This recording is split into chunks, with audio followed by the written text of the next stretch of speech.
আসসালামু আলাইকুম সবাইকে। নন বন্ডেড ফ্যাক্টরি মালিকদের একটি সুসংবাদ দিয়ে শুরু করছি। নন বন্ডেড ফ্যাক্টরি মালিকরা দীর্ঘদিন ধরে একটি পলিসি সাপোর্টের জন্য যুদ্ধ করে আসছিল এবং সেই যুদ্ধে আমরা সামিল হয়েছিলাম তাদের সহযোদ্ধা হিসাবে। আল্লাহর কাছে হাজার হাজার শুকরিয়া যে দীর্ঘ এই যুদ্ধের পরে একটি পলিসি আমরা পরিবর্তন করতে পেরেছি, যেটি নন বন্ডেড যে শিল্প আছে, ছোট ছোট এসএমই ফ্যাক্টরিগুলো আছে, তাদের জন্য অত্যন্ত কার্যকর হবে। এই বিষয়টি নিয়ে একটু পিছনের ইতিহাস না বললেই নয়। শুরু হয়েছিল 2021-এ বিজিএমইএ, পিকেএমইএ, বিটিএমইএ এবং বাংলাদেশ টেরিটারিয়াল অ্যাসোসিয়েশন মিলে একটি অ্যাপ্লিকেশন করে এই নন বন্ডেড ফ্যাক্টরি পলিসি পরিবর্তনের জন্য। পলিসিটা ছিল ভেরি সিম্পল, যে যাদের বন্ড লাইসেন্স নাই তারা প্রচ্ছন্ন বন্ডেড রপ্তানিকারকদের কাছ থেকে কাঁচামাল সংগ্রহ করে রপ্তানি কার্যক্রম পরিচালনা করবে। এক্সপোর্ট করার জন্য বন্ডেড ওয়্যারহাউস লাইসেন্স থাকাটা বাধ্যবাধকতা ছিল। বন্ডেড কাঁচামাল সরবরাহকারীদের কাছ থেকে কাঁচামাল এনে রপ্তানি করতে পারে, সেই পলিসিটাকে ওপেন করার জন্য এতদিন যুদ্ধ করেছি। অত্যন্ত দুঃখজনক যে বাংলাদেশে একটা পলিসি চেঞ্জ করা মানে একটা যুদ্ধ শেষ করা।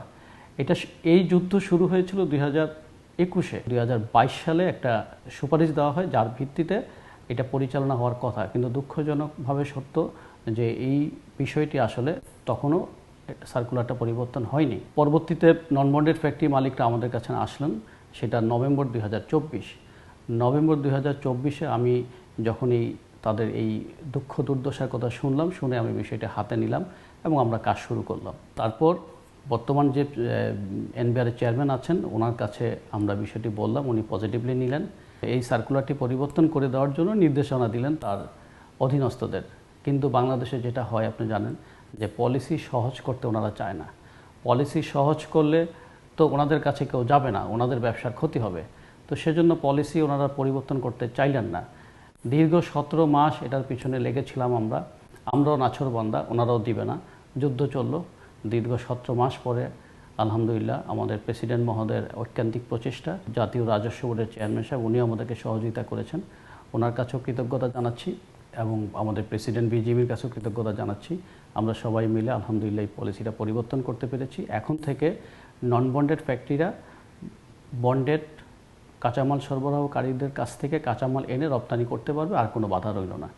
বিশেষ করে এই পলিসিটার জন্য সবচেয়ে বেশি সাফার করতেছিলেন সোয়েটার ফ্যাক্টরিওয়ালারা, কারণ সোয়েটার ফ্যাক্টরির যে সুতা এটা পুরোটাই কিন্তু আসে বন্ডেড ওয়্যারহাউসের মাধ্যমে এবং এখানে এটা ডাই করে আপনার সরবরাহ করা হয় সোয়েটার ফ্যাক্টরিগুলোর কাছে।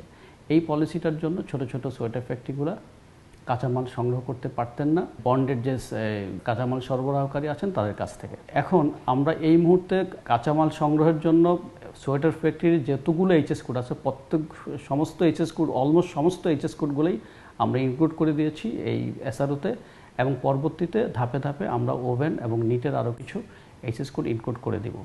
তো আপনাদেরকে অসংখ্য ধন্যবাদ এবং আমাদের জন্য দোয়া করবেন। আমরা এই বড় একটা যুদ্ধ শেষ করতে পেরেছি এবং আশা করি পলিসি পরিবর্তনের মাধ্যমে আপনারা যারা নন বন্ডেড ফ্যাক্টরি মালিকরা আছেন তারা উপকৃত হবেন। আমাদের জন্য দোয়া করবেন যাতে আমরা আপনাদের সবসময় পাশে থাকতে পারি। সবাইকে ধন্যবাদ। আসসালামু আলাইকুম।